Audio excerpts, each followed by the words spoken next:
की पॉलिसीज़ में तब्दीली आएगी। असल मसला ये है कि पाकिस्तान पर इसके असरात जो हैं वो क्या होंगे।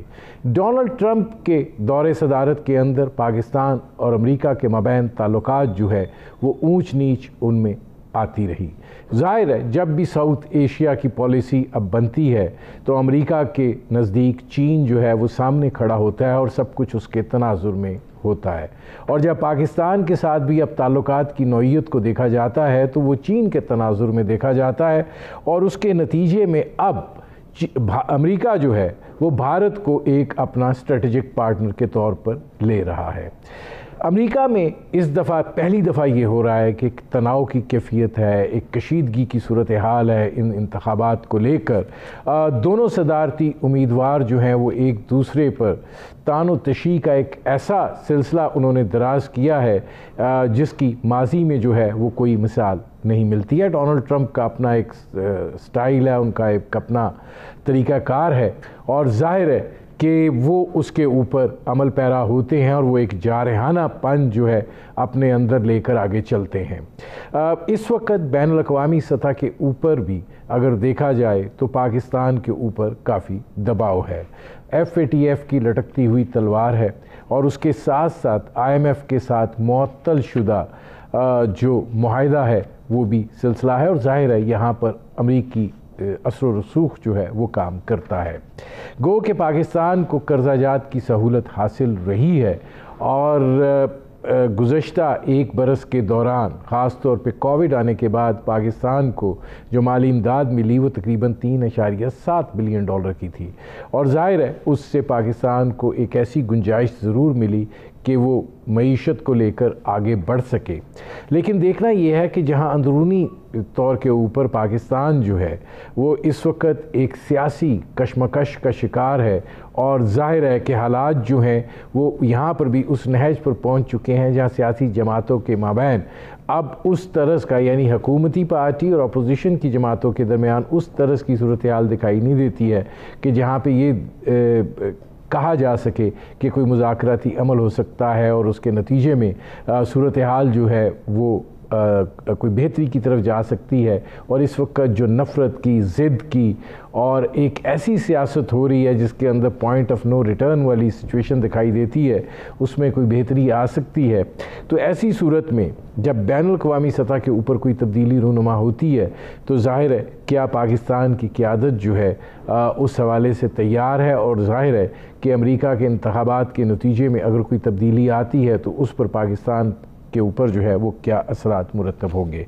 बुनियादी तौर पर ये मंजरनामा है जिस पर करेंगे बात। आपका अपने मेहमानों से तारुफ़ करवाते हैं। हमारे साथ मौजूद हैं नजमुद्दीन शेख साहब, पाकिस्तान के साबिक़ सेक्रेटरी ख़ारजा रहे। हमारे साथ मौजूद हैं रुस्तम शाह मेहमद साहब, पाकिस्तान के साबिक़ सफारतकार रहे। और हमारे साथ मौजूद हैं air vice marshal Shahzad Chaudhry साहब, मुमताज़ तज़िया निगार हैं। नजमुद्दीन शेख साहब ये फरमाइएगा कि पहले ज़रा यहाँ से शुरू करते हैं और आप सबका इस पर टेक लेते हैं। इस दफ़ा अमरीकी इंतखाबात जो हैं उसमें एक तनाव भी है, एक कशीदगी भी है। आपको क्या दिखाई दे रहा है, जो बाइडन या डोनाल्ड ट्रंप? देखिए, कशीदगी को आप अंडर एस्टिमेट न करें। उस कशीदगी की नौयत इस हद तक आ गई है कि बहुत सारे अमरीकी तबसरा करने वाले कह रहे हैं और वो तबसरा करने वाले ऐसे बंदे हैं जिनका बहुत तजर्बा है कि शायद अमेरिका में एक खाना जंगी की सूरत हाल पैदा हो जाए। अभी उनके नेशनल गार्ड और दूसरे सब तैयारियां कर रहे हैं कि साहब यहाँ पे वायलेंस होगी। वोटिंग पोल्स के सिलसिले में ये भी देखना है कि कितने वोट पहले पड़ चुके हैं। ये जो बाय मेल वोटिंग हुई है उसमें किसकी उसमें तो वाज़ेह है कि इस वक्त डेमोक्रेट्स के लिए ये ज़्यादा सूदमंद रहे हैं, लेकिन इसकी वजह से रिपब्लिकन पार्टी ज़्यादा एफर्ट करेगी कि इनको ब्लॉक किया जाए और मुझे ये यकीन है कि इलेक्शन के नतीजे जो हैं वो 3 नवंबर को मिलने वाले नहीं हैं, 4 नवंबर को मिलने वाले नहीं हैं। ये टंगा रहेगा कुछ वक्त जब तक कि मेल वोटिंग जो है उसकी गिनती हो, और अगर ये टंगा रहा तो फिर कशीदगी के इम्कान बढ़ जाएंगे।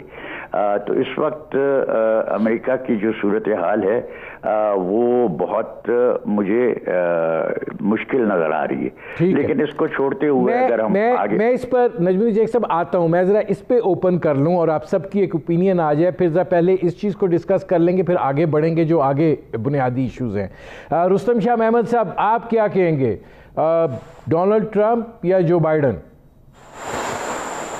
देखिए, ये बात तो जाहिर है कि प्रेसिडेंट ट्रंप ने कहा भी है और लगता भी ऐसे है कि वो आसानी से डिफीट को तस्लीम नहीं करेंगे। कभी वो मेल इन वोटर जो हैं उनके बारे में अपने खदशात का इजहार करते हैं, कभी कहते हैं कि अगर इलेक्शन रिज़ल्ट जल्दी डिक्लेयर हो जाते हैं तो उसमें ये होगा वो होगा। जैसे अमेरिका का पिछले 200 साल की तारीख रही है और जैसा उनका सिस्टम है उस सिस्टम पे वो एतराज़ात कर रहे हैं, और इस वक्त एतराज़ात कर रहे हैं जब कल पोलिंग होने वाली है। अमेरिका के सिस्टम का तो आपको मालूम है कि अगर पॉपुलर वोट एक कैंडिडेट जीत जाए, ज़रूरी नहीं है कि वही सदर मुंतखब हो, क्योंकि जो इलेक्ट्रल वोट्स हैं वो काउंट किए जाते हैं और हो सकता है कि वो दूसरा कैंडिडेट जीत जाए। तो इस वक्त तो जो 7-8% लीड जो बाइडेन को है, लेकिन अब ये मालूम नहीं है कि ये पॉपुलर वोट जो हैं उनको ले जा सकते हैं वाइट हाउस में, क्योंकि हो सकता है कि प्रेसिडेंट ट्रंप जो है, जो कि अमेरिका फर्स्ट वगैरह की बात करते हैं, जो वहाँ के फार राइट जो लॉबी है उनको अपील करते हैं, और जो वाइट अमेरिकन हैं जिनकी मेजॉरिटी है उनको अपील करते हैं, तो हो सकता है कि वो एक अपसेट हो जाए। सारी कैलकुलेशन के बाद कोई अपसेट भी हो सकता है, लेकिन ज़्यादा यकीन यही है कि जो बाइडेन ये इलेक्शन जीत जाएंगे। अगर ट्रंप ने कुछ कोशिश की, ऑब्स्ट्रक्शन की कोशिश की, तो मैं समझता हूँ कि अमेरिका उसके ख़िलाफ़, अमेरिका में जो मीडिया है, जो अमेरिका की बाकी क़ुव्वतें हैं उनके ख़िलाफ़ उठ खड़ी होंगी, क्योंकि ये पहली मरतबा होगा कि एक प्रेसिडेंट जो है वो इलेक्शन रिजल्ट्स को तस्लीम करने से इनकार कर रहा है। उसके ख़िलाफ़ जो रद्द-ए-अमल आएगा वो शायद इतना पावरफुल, इतना ओवरवेलमिंग होगा कि प्रेसिडेंट ट्रंप को जो है वो मुँह की खानी पड़ेगी। इस वक्त तो ये सूरत हाल है, देखें कि आगे क्या होता है। शहजाद चौधरी साहब, आपकी क्या राय है, कैसे आप सूरत हाल को देख रहे हैं और आप क्या समझते हैं कि जो बाइडन या डोनाल्ड ट्रंप, ये क्या आपको दिखाई दे रहा है नतीजा?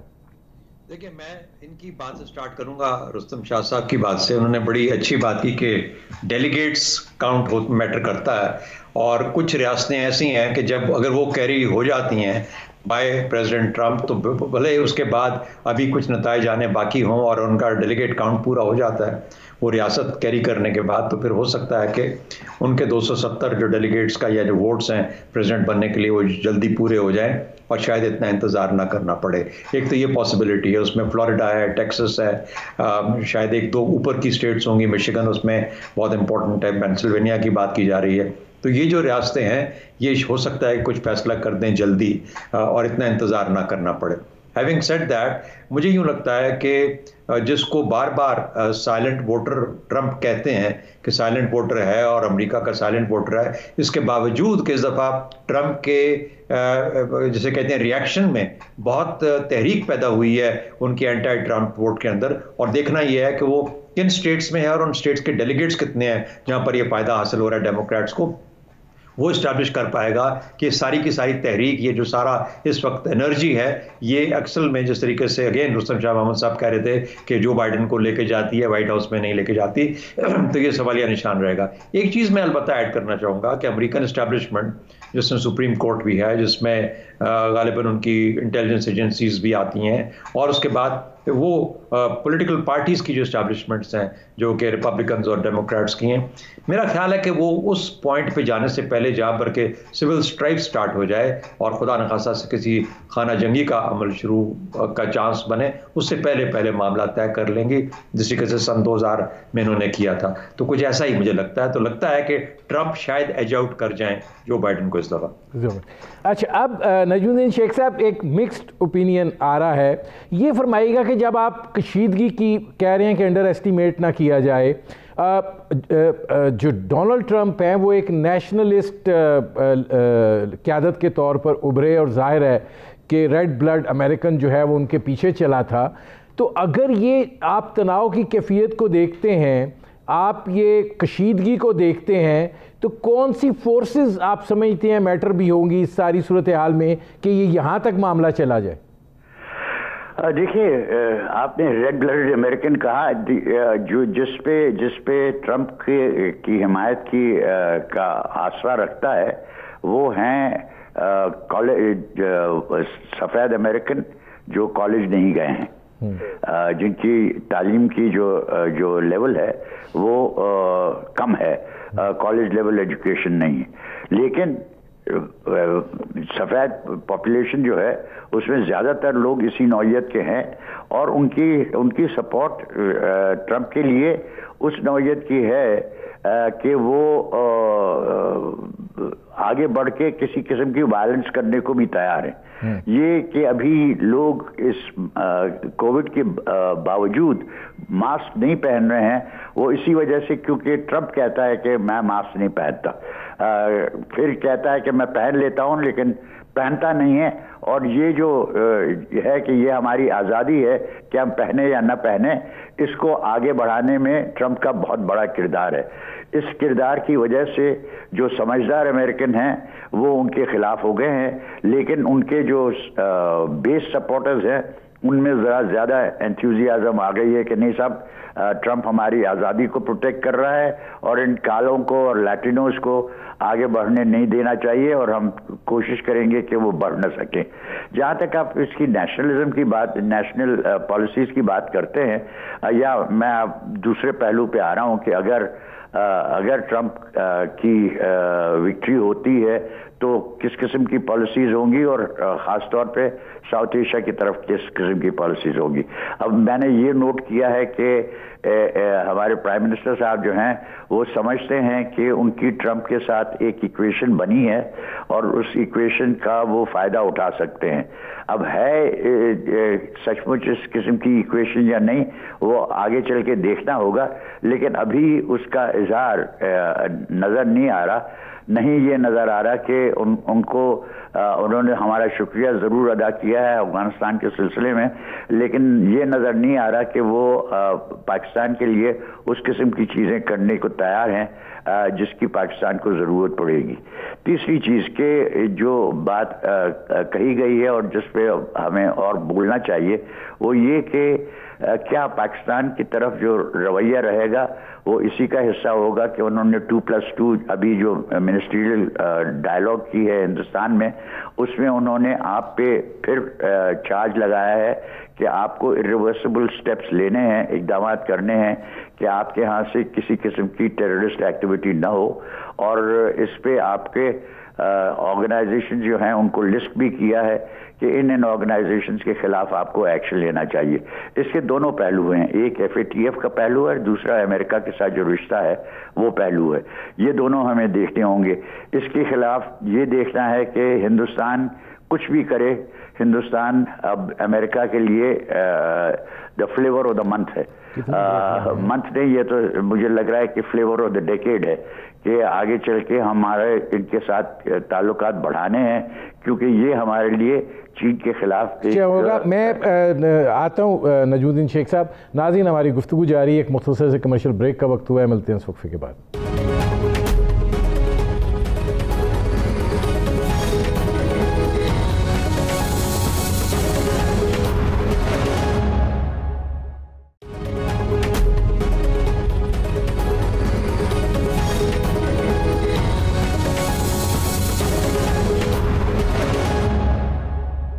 Welcome back.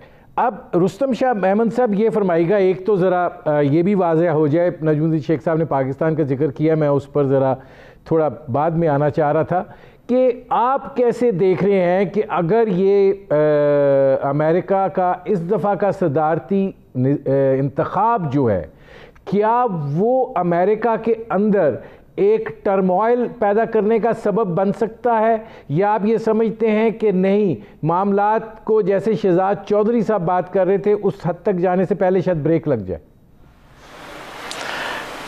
उस हद तक मैं समझता हूँ कि हालात नहीं जाएंगे। देखें, प्रेसिडेंट ट्रंप ने 4 साल में बहुत ऐसे इक़दाम उठाए जिनके बारे में शुबा था कि कुछ रद्दअमल हो सकता है, लेकिन वो रद्दअमल नहीं आया। क्लाइमेट चेंज एग्रीमेंट से उन्होंने अमेरिका को निकाला, ईरान के साथ जो एग्रीमेंट हुआ था उससे उन्होंने अमेरिका को निकाला, ट्रांस पैसिफिक एग्रीमेंट जो हुआ था उससे उनको अमेरिका को उन्होंने निकाला।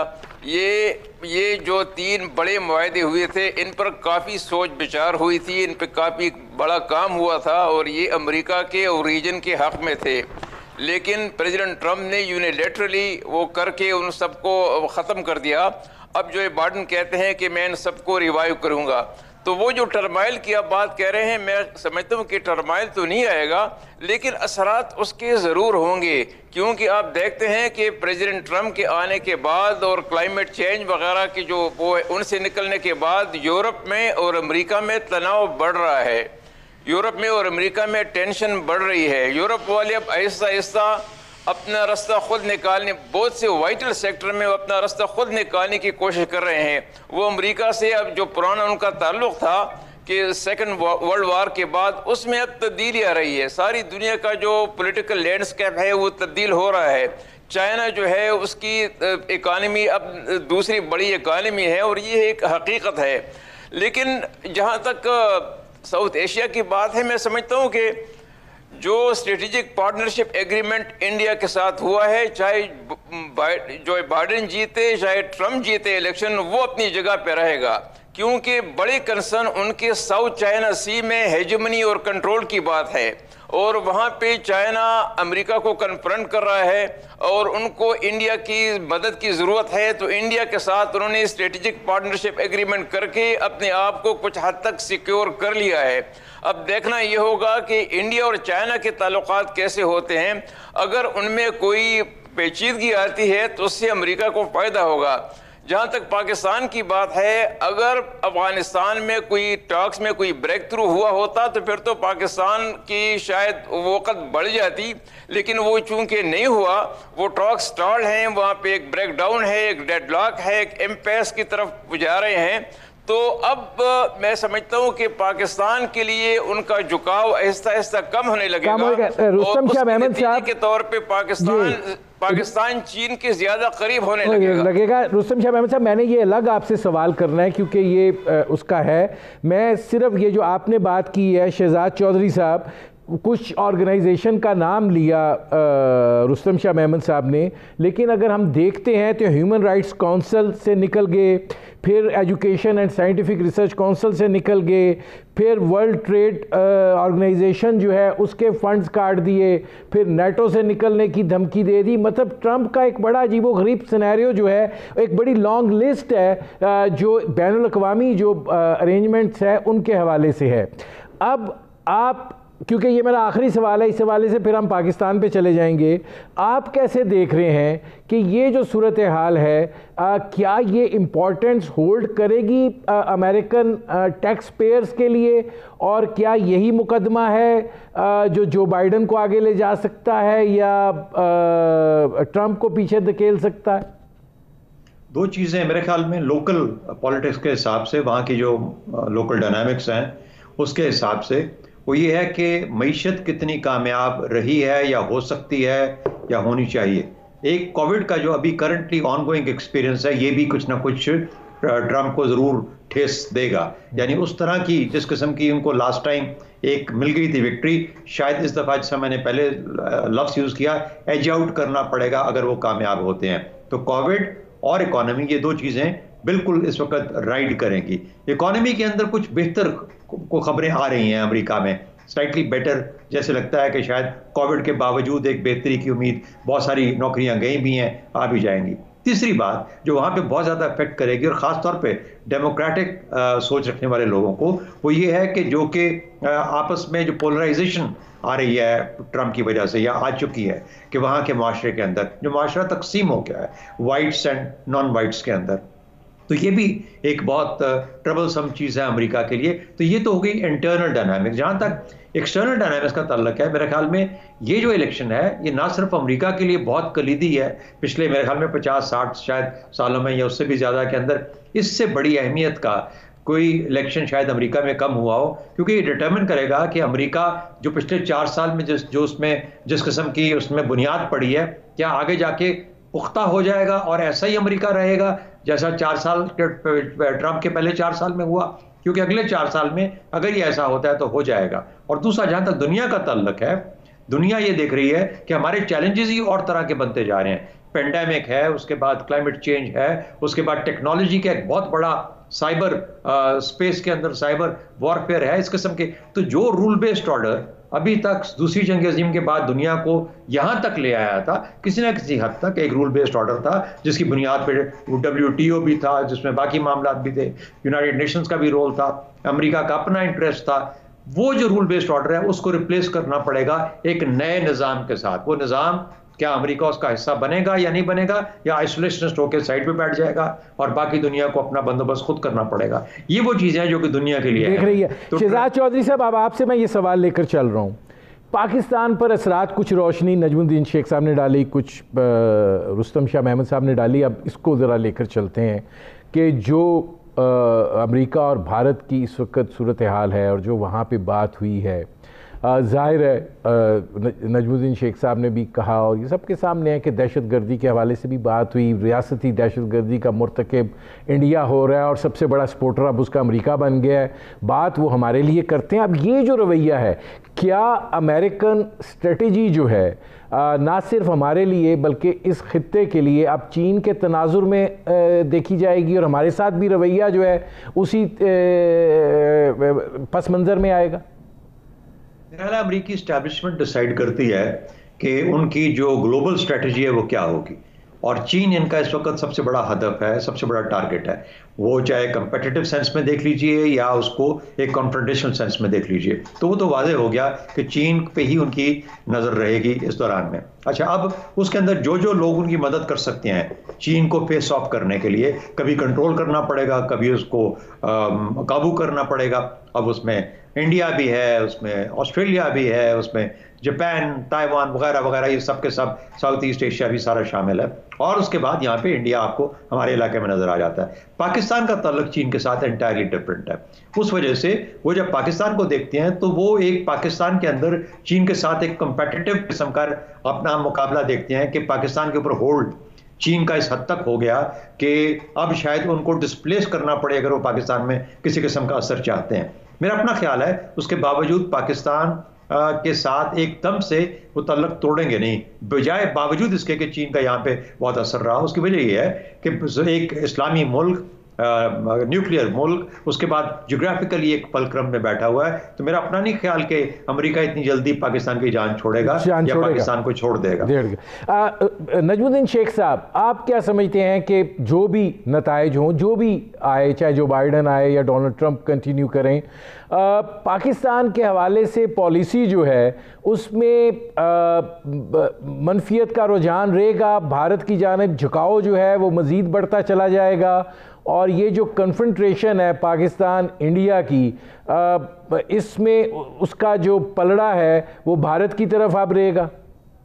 ये भारत की तरफ तो रहेगा, लेकिन चूंकि बाइडन का पाकिस्तान के साथ पहले ताल्लुक रहा है और बाइडन पाकिस्तान को शायद जो सियासतदान हैं अमेरिका में उनमें से बाइडन एक है जो कि पाकिस्तान को ज़्यादा पहचानता है और उसके साथ ज़्यादा उनका लगाव नहीं, लेकिन उनकी जो नॉलेज है पाकिस्तान के सिलसिले में वो बेहतर है, और वो सिर्फ स्टैब्लिशमेंट की बात सुनने के अलावा अपनी भी एक राय रखते हैं पाकिस्तान के सिलसिले में।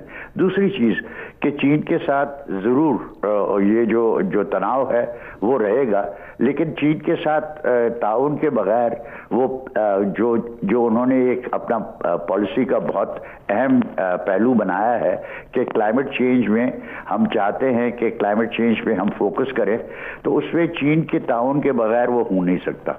दूसरा, वो देख रहे हैं, दुनिया देख रही है कि अब चीन पे जो भी रिस्ट्रिक्शंस लगाने की कोशिश की है, उसके बावजूद चीन की जो तिजारत है अमेरिका के साथ वो बढ़ रही है।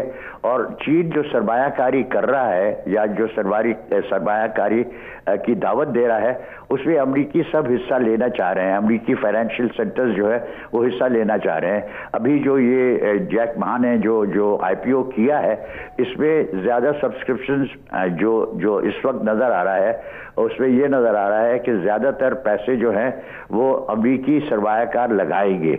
और इससे आपको ये तासुर होना चाहिए कि एक जो डीकपलिंग करना चाह रहा था ट्रंप, उस डीकपलिंग के बजाय के बावजूद और जो उन्होंने टेक्निकल रिस्ट्रिक्शंस लगाए हैं उसके बावजूद हुआ ये है कि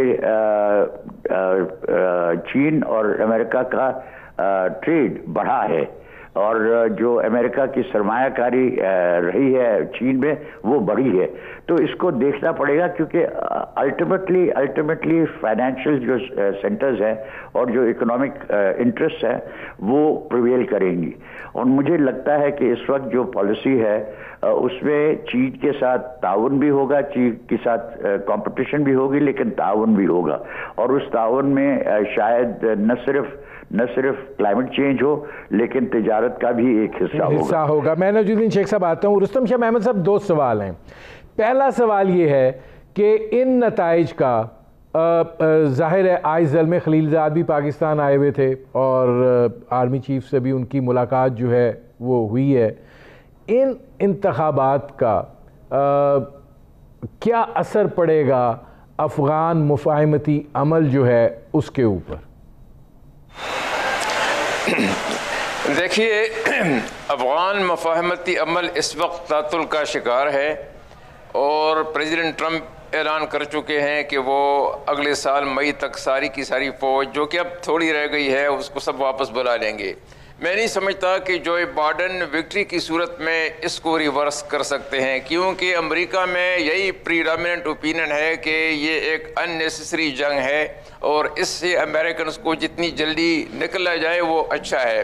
अगरचे वो ऐसी सूरत हाल में नहीं निकलेंगे कि उनकी कुछ ज़्यादा रसवाई हो, लेकिन अब वो मकाम आप पहुँचा है कि अमेरिकन को ये जल्द या बदेरी फैसला करना होगा। हो सकता है कि अगले साल मई तक की नौबत ही ना आए, उससे पहले अमेरिका की फ़ौज वहाँ से चली जाए, क्योंकि वो क्रिसमस के EU के उस पर कह चुके हैं कि क्रिसमस तक ये सारी फ़ौज शायद वापस आ जाएगी। तो वो ये दोनों के लिए एक है, दोनों ये चाहेंगे कि अमेरिका की फ़ौज वहाँ से चली जाए। अब ये है कि अगर वहाँ पे बातचीत में कुछ ये डेडलॉक बदस्तूर है तो ये ख़तरनाक सूरत हाल है। उस सूरत हाल में जो जिन लोगों की उम्मीदें बांध गई थी कि अब ये शायद कोई ब्रेक थ्रू होगा और कोई फ़ैसला हो जाएगा, एक ट्रांजिशन हुकूमत बनेगी, उसमें तालिबान मेन स्ट्रीम होंगे, सबसे बड़ी मुखालफत इसकी कर रहे हैं वो लोग जो स्टेटस को की पैदावार हैं, जो हुकूमत के अंदर इस वक्त बैठे हैं, जिनके पर्क्स वगैरह वो होंगे, उनके वो जो कंट्रोल है, उनके जो वसाइल हैं, उनकी जो पोजीशन है, उनकी जो वजारतें हैं वो ख़तरे में पड़ जाएंगी। वो सबसे ज़्यादा इसकी मुखालिफ हैं कि ये स्टेटस को चलता रहे, अमेरिका की $4.5 बिलियन इमदाद भी आती रहे और उसी इमदाद की बलबूते पे इकानमी भी चलती रहे और फ़ौज भी हो और उनका निज़ाम भी चलता रहे। ये अब अमेरिका के लिए नाकाबिल कबूल है, क्योंकि अब अमेरिका कब तक और कितने साल तक ये बोझ बर्दाश्त करता रहेगा। उनकी अपनी रेवेन्यू जनरेशन तो $1.5 बिलियन है, लेकिन सिर्फ फौज और पुलिस पे उनका खर्चा $4.5 बिलियन सालाना आता है। तो ये एक बेमकसद जंग है जिसको अब ख़त्म होना होगा और अमेरिका में ओवरवेलमिंग सपोर्ट इस बात की है कि इस जंग को ख़त्म कर दिया जाए। अब अगर ये बातचीत दोहा की बातचीत कुछ डिलीवर करती है तो फिर तो ठीक है, लेकिन अगर वो डेडलॉक रहता है तो फिर तो हो सकता है कि मुल्क खाना जंगी की तरफ चला जाए, हो सकता है कि डिजर्शन ज़्यादा हो जाएं, हो सकता है कि दाइश के अटैक्स भी ज़्यादा हो जाएं और इस सिचुएशन से फ़ायदा उठा के हो सकता है कि तालिबान काबुल पे मार्च करें और वहाँ पे अपनी हुकूमत बनाएं। लेकिन वो ठीक नहीं होगा, क्योंकि अफगानिस्तान को ज़रूरत है एक multi ethnic broad based transitional हुकूमत की, जो अमन भी डिलीवर कर सके और जो दाइश को भी ख़त्म कर सके, जो फिदाई महाज जैसी तंजीमें हैं उनको भी ख़त्म कर सके, जिनसे कि रूस को भी ख़तरा है, सिंकियांग को भी ख़तरा है और ईरान को भी ख़तरा है। और आपको मालूम है कि यही वजूहात हैं जिनके बिना पे चीन ने, रूस ने और ईरान ने तालिबान के साथ रवाबित बना लिए हैं, क्योंकि वो समझते हैं कि दाइश उन सब के लिए ख़तरा है। और वो ये भी समझते हैं कि जिस हुकूमत में तालिबान होंगे वही दाइश को ख़त्म कर सकती है, इसलिए इन मुल्कों ने उनके साथ ताल्लुकात बना लिए हैं। अब देखना यह है कि ये जो ट्रांजिशन हुकूमत की तरफ जाना है जिसका फैसला एक लोई जरगा करेगी, क्योंकि दस्तूर में कोई ऐसी वो नहीं है। अब ये हो सकता है कि अगर कतर में, दोहा में अगर ऐसे कोई फैसला हो जाए, कोई कन्वर्जेंस ऑफ परसेप्शन हो, कोई कंसेंसस इस्टेब्लिश हो जाए, तो फिर तो अफगानिस्तान के लिए बहुत अच्छा होगा। लेकिन अगर वो न हो सके तो फिर तो हमें तैयार रहना है। हो सकता है कि सिचुएशन मजीद बिगड़ जाए, और सिचुएशन मजीद बिगड़ेगी तो उससे न सिर्फ अफगानिस्तान को बल्कि जितने भी करीबी ममालिक हैं उन सबको नुकसान होगा। अच्छा, इसमें शहजाद चौधरी साहब ये फरमाइएगा कि आपको कितना सरप्राइजिंग लगेगा कि अगर जो बाइडन जो है वो ट्रंप को पीछे छोड़ देते हैं और वो आगे निकल जाते हैं और उसमें कोई डेडलॉक आ जाता है। डेडलॉक किसमें आ जाता है? अफगान टॉक्स में? नहीं, ये इसमें जो पावर ट्रांजिशन है, वोटों की गिनती, सारे मामला जिसके ऊपर ट्रंप जो है काफ़ी सीरियस अपने कंसर्न शो कर रहे हैं। जी, मैं समझ गया बात आपकी। देखिए, बात ये है, जैसा मैंने कहा कि अमेरिका को हम जब डिस्कस करते हैं हमारे मुल्क में ख़ास तौर पर, और जब हम यहाँ बैठ के अपने मुल्कों में, हम समझते हैं कि शायद ट्रंप के नीचे ये मुल्क जो है वो कोई ऐसी थर्ड वर्ल्ड कंट्री बन चुका है कि जहाँ पे गालिबन अब उसका इंतशार और टूटने का ख़तरा पैदा हो गया। ऐसी बात हरगिज़ नहीं है, मेरी अपनी रीडिंग ऐसी हरगिज़ नहीं है, ना ही ऐसी बात है। अमेरिका ही है इस वक्त दुनिया की सबसे बड़ी ताकत है, और माशी तौर पे भी उसने जो मुश्किलात थी उनमें से काफ़ी हद तक अपने आप को गुजार लिया था, और अब माशी तौर पर बहुत अच्छा सॉलिड बेस बन चुका था जब तक कि कोविड स्ट्राइक नहीं किया। तो ये तो अमेरिका की हकायक है। दूसरा, अमेरिका की बेहतरी में दुनिया भर का इंटरेस्ट है, और ख़ास तौर पर वहाँ की इस्टेब्लिशमेंट का तो बहुत बड़ा इंटरेस्ट है। यानी अगर उनका सदर कुछ बेरारवी में शामिल होता है तो मेरा ख्याल है CIA के पास ऐसे तरीके होते हैं कि वो अपने सदर को बता देते हैं जी कि आप इन चीज़ों से बचते रहिए। हम समझते हैं कि शायद वहाँ पर एक ऑल पावरफुल प्रेसिडेंट है, एक बहुत स्ट्रॉन्ग कांग्रेस है, स्ट्रॉन्ग इदारे हैं, और ये स्ट्रॉन्ग इदारे और स्ट्रॉन्ग कांग्रेस जो है ये कोई ना कोई रास्ता सुप्रीम कोर्ट के साथ मिलके, बाकी लोगों के साथ मिलके अपना तरीका निकाल लेती है। तो मैं इस तरह हरगिज़ नहीं समझता कि अगर ये तरीका तो होगा, ये गड़बड़ तो करेंगे, ट्रंप साहब सुप्रीम कोर्ट चले जाएंगे, किसी और जगह लोकल कोर्ट्स में मामला छेड़ देंगे, जहाँ पर डिफरेंट स्टेट्स के अंदर जो उनके कोर्ट्स हैं वहाँ पर मामला ले जाएंगे। लेकिन बाहर सूरत मेरा अपना ख्याल ये है कि अल्टीमेटली ये मामला इतना आउट ऑफ कंट्रोल हाथ से जाने नहीं देंगे जो एस्टैब्लिशमेंट के लोग हैं, और कोई ना कोई इसका तरीका निकल आएगा। नाज़रीन, हमारी गुफ्तगू जारी है, एक मुख्तसर से कमर्शियल ब्रेक का वक्त हुआ है, मिलते हैं इस वक्फे के बाद।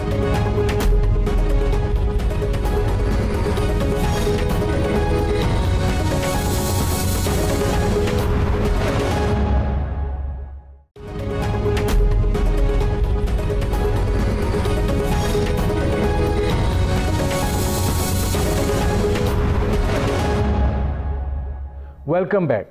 नजमुद्दीन शेख साहब, अगर देखा जाए तो अमेरिकन इलेक्शंस के अंदर क्या चीज़ें डिस्कस हो रही हैं? कोरोना वायरस है, क्लाइमेट है, इकॉनमी है, हेल्थ केयर है, फॉरेन पॉलिसी है, रेस एंड पुलिसिंग है, गन्स है और सुप्रीम कोर्ट है। अब अगर इन अवामिल का जायज़ा लिया जाए और जिसके ऊपर खदशात भी आते हैं वो बेसिकली रेस एंड पॉलिसिंग है, जहाँ पे डोनाल्ड ट्रंप साहब जो हैं वो ये समझते हैं कि सिस्टम के अंदर कोई रेसिज्म नहीं है, जो बाइडन साहब समझते हैं कि नहीं, इस मामला है और इसको ठीक होना चाहिए। और इन सारे इश्यूज़ के ऊपर जो बुनियादी तौर पर बराह रास्त अमेरिका के अंदर मैटर करते हैं, दोनों शख्सियात जो हैं इसके बिल्कुल ऑपोजिट हैं। जब आप अमेरिकन साइकी को देखते हैं और अमेरिकन रवैये को देखते हैं तो फिर आप क्या देखते हैं इस इंतखाबात की सूरत हाल? देखिए, मेरा अपना अंदाज़ा ये है कि हम अभी जो गुफ्तगू हो रही है उसमें हमने जिस हद तक पोलराइजेशन हुई है अमेरिका में, उसको हम पूरी तरह से एक्सप्लेन नहीं कर सकते हैं। मुझे लगता है कि जिस हद तक ये पोलराइजेशन पहुंची है, ये एक बहुत ख़तरनाक स्टेज है और इसकी वजह से मुझे खदशात हैं कि जो इंस्टीट्यूशंस हैं जिसकी शहजाद चौधरी साहब ने बात की कि कांग्रेस है, आप देख रहे हैं कि कांग्रेस में एक तरफ हाउस एक तरफ है, सेनेट दूसरी तरफ है, उनके कॉम्प्रोमाइजेस बन रहे नहीं हैं। ये जो एडिशनल पैसे देने हैं उस पर भी कॉम्प्रोमाइज़ बन रही नहीं है। तो लग रहा है कि मंचन यानी उनके सेक्रेटरी ट्रेजरी जो है, उनकी पेलोसी से जो बात हो रही है, जो स्पीकर है, उनमें उसमें उस किस्म की पेशरफ नहीं हो रही। दूसरा, शहजाद चौधरी साहब कह रहे हैं कि उनकी इकॉनमी सुधरी तो है, लेकिन सुधरने के बावजूद उनके पास अभी नेगेटिव ग्रोथ होगी और नेगेटिव ग्रोथ इस नौयत की होगी कि जो शहजाद चौधरी साहब ने कहा कि उनकी एम्प्लॉयमेंट बढ़ रही है, एम्प्लॉयमेंट बढ़ रही नहीं है उस रेट पे जिसकी उनको ज़रूरत है। और अब अगर जो कोविड का जो नया मेनेस आया है और जिसकी वार्निंग्स उनको मिली हैं, सब जो उनके एक्सपर्ट्स हैं उनकी तरफ से वार्निंग मिली है कि वैक्सीन का इंतज़ार कीजिए लेकिन मास्क पहनिए, उस पर चूँकि एक्शन नहीं हो रहा है, तो मुझे लगता है कि जो इक्तिसादी एम्प्लॉयमेंट ज़रा बढ़ी है, ये याद रखिए कि ज़रा बढ़ी है और जो एस्टिमेट्स थे उससे कम बढ़ी है।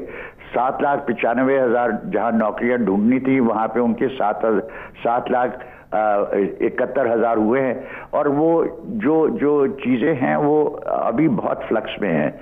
मैं आज आखिरी कमेंट करना चाह रहा हूँ अफगानिस्तान के सिलसिले में। देखिए, अफगानिस्तान के सिलसिले में जो बात की है कि साहब हम दिसंबर तक लोग निकाल लेंगे, वो तो हमें पता है कि इतनी जल्दी तो लोगों को निकालना मुमकिन ही नहीं है, टेक्निकली मुमकिन नहीं है कि वो निकालें। लेकिन उसके बाद आपको ये भी ख्याल रखना है कि वहाँ पे न सिर्फ उनकी अपनी फ़ौज की प्रेजेंस है, लेकिन फ़ौज की प्रेजेंस के अलावा CIA ने हिमायत दी है बहुत सारे अफगान ग्रुप्स को, जिनको उन्होंने 4 हिस्सों में भी बांटा हुआ है मुल्क को, और वहाँ पे इनकी मिलिशिया हैं जिसमें कुछ अमरीकी उन्होंने लगाए हुए हैं। वो अमरीकी फौज में शामिल नहीं है, वो CIA में डेपुटेशन पे हैं और वो रहेंगे।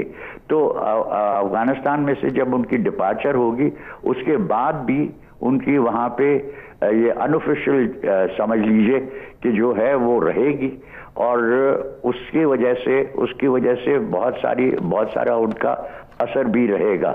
बावजूद इसके कि अगर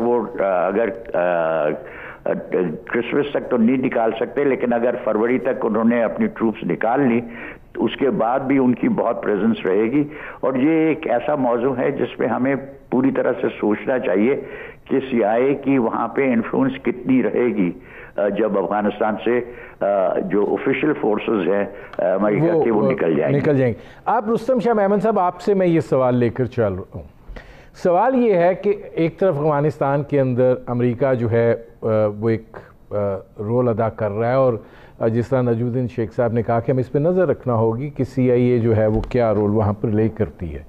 दूसरी तरफ जो ज़्यादा ख़तरे वाली बात है वो ज़ाहिर है भारत के हवाले से, और वहाँ पर वो अब एक नया मॉन्स्टर क्रिएट करने की कोशिश कर रहे हैं चीन के लिए, जो कि चीन का मुकाबला नहीं कर सकता।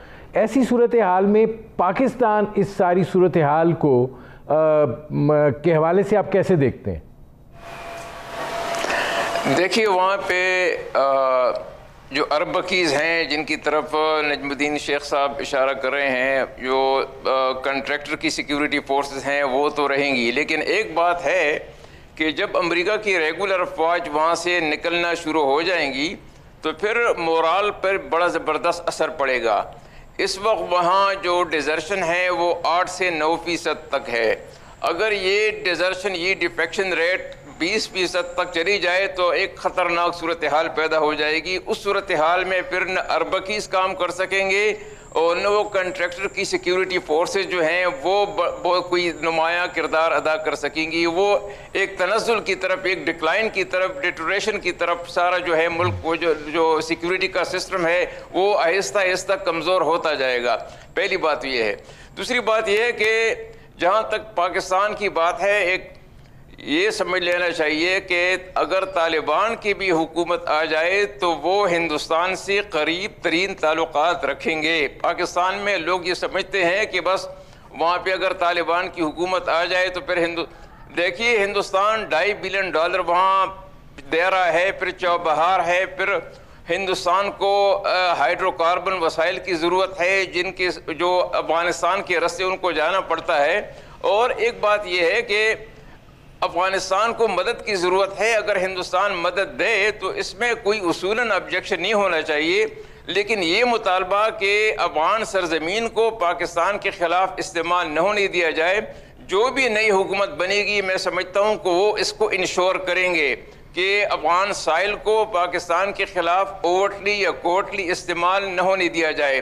लेकिन जब आप ये बात करते हैं कि हिंदुस्तान के रोल को रिस्ट्रिक्ट किया जाए तो अफ़गान इसके बहुत सख्त खिलाफ हैं। वो बहुत इस पे गुस्से में आते हैं। वो कहते हैं कि हम एक सॉवरेन इंडिपेंडेंट कंट्री हैं, हमारा अपना वो है, हिंदुस्तान के साथ हमारे 2000 साल के सिविलाइजेशनल कॉन्टेक्ट्स हैं, हमें क्यों रोका जा रहा है। तो इस बात पे पाकिस्तान में ज़ोर देना ये ठीक नहीं है। पाकिस्तान को ये ज़ोर देना चाहिए कि वहाँ से कुछ ख़तरा ना हो, किसी किस्म का कोई ख़तरा न हो, न ज़ाहिरन वो न पीछे पर्दों के पीछे कुछ हो पाकिस्तान के ख़िलाफ़, न कोई साजिश हो, न कोई वहाँ से कोई लोग आते हों। तो इस बात को तो इंश्योर करना है। लेकिन इसके बाद अफ़गानिस्तान को अगर चीन से वो ताल्लुक़ कायम करना चाहता है, टर्की से करना चाहता है, हिंद से करना चाहता है, पाकिस्तान के साथ ताल्लुक़ात तो उनकी एक दूसरी किस्म है। यहाँ तो आपके साथ बॉर्डर लगा हुआ है, फिर यहाँ अफ़गान मुहाजिरीन हैं, फिर आपको भी सेंट्रल एशिया तक जाने के लिए अफ़गानिस्तान की ज़रूरत है, फिर उनको समंदर के लिए समंदर तक जाने में पाकिस्तान की उनको ज़रूरत है। तो ये दोनों मुल्क तो लाजिम और मलजूम हैं। आपके ताल्लुकात तो एक स्पेशल नेचर के हैं। तो मैं समझता हूँ कि इसमें हमें कुछ वो करना होगा, क्योंकि यहाँ पे जो राग अलाप जा रहा है कि बस वो वहाँ पे जो भी हुकूमत होगी वो पाकिस्तान के ज़ेर असर होगी और वो जो उनकी खारिजा पॉलिसी होगी वो भी पाकिस्तान के ज़ेर असर होगी। इसको अफगान किसी हालत में कबूल नहीं करेंगे। वो नहीं मानेंगे। मैं आता हूँ रुस्तम शाह अहमद साहब जी, इसमें शहजाद चौधरी साहब ये फरमाइएगा कि अमेरिकन इंतखाबात का जो भी नतीजा हो पाकिस्तान के हवाले से आप क्या देखते हैं? कांस्टेंट फैक्टर जो है वो ही रहेगा या उसमें कोई तब्दीली आ सकती है? पाकिस्तान का कांस्टेंट फैक्टर ये 2-4 बता देता हूँ मेरी नज़र में। इंटरनल इस्तेहकाम, माशी बेहतरी अगर किसी सूरत आ सकती है तो। तीसरा, अंदर का आपका जो गवर्नेंस के जितने एलिमेंट्स हैं वो सब के सब ठीक होने चाहिए। अगर अंदर मजबूती होगी तो आप एक बाहर जो आपके पड़ोस में मुल्क हैं उनको कुछ थोड़े से बेहतर हालत में नज़र आएंगे और इतनी आसानी के साथ लोग आपके साथ खेले नहीं खेल सकेंगे जो कि वे खेलते जा रहे हैं। इसके अंदर अफगानिस्तान का भी तल्लक है, ईरान का भी तल्लक है, चीन भी है और भारत भी है। ये हमारे 4 पड़ोसी हैं और चारों का कहीं पे हम समझते, किसी को हम पॉजिटिव परसीव करते हैं, किसी को हम नेगेटिव परसीव करते हैं, कहीं ओवरटली नेगेटिव है। भारत का जिस तरीके से है, अफगानिस्तान का मिक्स है। हमें बहुत समझदारी के साथ अफगानिस्तान को देखना पड़ेगा और लेके चलना पड़ेगा। मैं पूरे तरीके से रुस्तम शाह मोहम्मद साहब से एग्री करता हूँ कि अफगानिस्तान पाकिस्तान की रियासत नहीं है, वो एक अलग रियासत है और पाकिस्तान को उसको मुख्तलिफ तरीके से ट्रीट करना है। अलबत्ता पाकिस्तान की अंदरूनी कमजोरियां जो हैं वो ये बताएंगी कि ये जो 4 आपके पड़ोसी हैं आपके साथ किस किस्म का खेल करते हैं। इस खेल की बुनियाद पे फिर अमेरिका का असर रसूख यहाँ पे बनना शुरू हो जाता है। कई दफ़ा अगर चीन यहाँ पे है हावी नज़र आता है और बहुत ज़्यादा हावी नज़र आता है पाकिस्तान के अंदर, माशी तौर पर हम बिल्कुल बिखर जाएं और चीन एक तरह का एक बिल्कुल अपने आप का सारा पलड़ा चीन के साथ डाल दें, तो फिर अमेरिका उससे बहुत ज़्यादा परेशान हो जाएगा और कहेगा कि एक मुल्क के ऊपर तकरीबन अगर खुदा न खास्ता एक कब्जा होता हुआ नज़र आता है किसी, चाहे इकोनॉमिक सेंस में हो, तो वो शायद उसको परेशान करेगा। हो सकता है फिर उसका ताल्लुक अफगानिस्तान में बैठे हुए अपने कुछ सियासी असर रसूख वाले लोग या उनके मिलिट्री के लोग या भारत की तरफ से, वो फिर उधर से बैठ के उनको कुछ ज़्यादा इश्तिहार मिल सकता है, पाकिस्तान के लिए मुश्किलात बढ़ सकती हैं। इसलिए हर चीज़ आपस में जुड़ी हुई है। दूसरी एक और बात जिसका शायद जिक्र नहीं हुआ, शायद पहले किया नजमुद्दीन शेख साहब ने, कि चीन के साथ अगर बाइडन जीतता है, हम बुनियाद बना रहे हैं कि अगर बाइडन कि हम जिक्र नहीं कर रहे, लेकिन अगर बाइडन जीतता है तो हो सकता है कि चीन के साथ उसकी जो एंगेजमेंट है वो किसी हद तक टेम्परेचर को कंट्रोल करे बिटवीन चाइना एंड अमेरिका। अगर चीन के साथ अमेरिका का ताल्लुक जो है, जिससे हम कह रहे थे कि कंपेटिटिव के साथ कोऑपरेटिव भी हो जाता है, तो वो ना सिर्फ दुनिया के लिए अच्छा होगा, हमारे खत्ते के लिए भी अच्छा होगा, और उससे फिर भारत और अफगानिस्तान के अंदर बैठे हुए अमरीकी असरात रखने वाले लोग भी थोड़े से मध्यम हो जाएंगे। तो हमें जब पाकिस्तान स्टडी करता है सारे इलेक्शन को और उसके नताइज को और फिर खत्ते को, तो ये सब के सब मरबूत नजर आते हैं, लेकिन उसकी बुनियाद सिर्फ एक चीज पे है कि पाकिस्तान ना किसी पे खामखा की आस लगाए, ना किसी से कोई खदशात बढ़ाए, और ना ही अपने आप को कमजोर अंदर से रखे किसी भी तरीके से। नाज़रीन, मेरे प्रोग्राम का वक्त ख़त्म हुआ। बहुत शुक्रिया नजमुद्दीन शेख साहब, बहुत शुक्रिया रुस्तम शाह महमूद साहब, बहुत शुक्रिया air vice marshal retired Shahzad Chaudhry साहब। नाज़रीन, आपने हमारे पैनल के शुरका की गुफ्तगू सुनी। अब तक के लिए इतना ही, इजाज़त दीजिए। अल्लाह हाफ़िज़।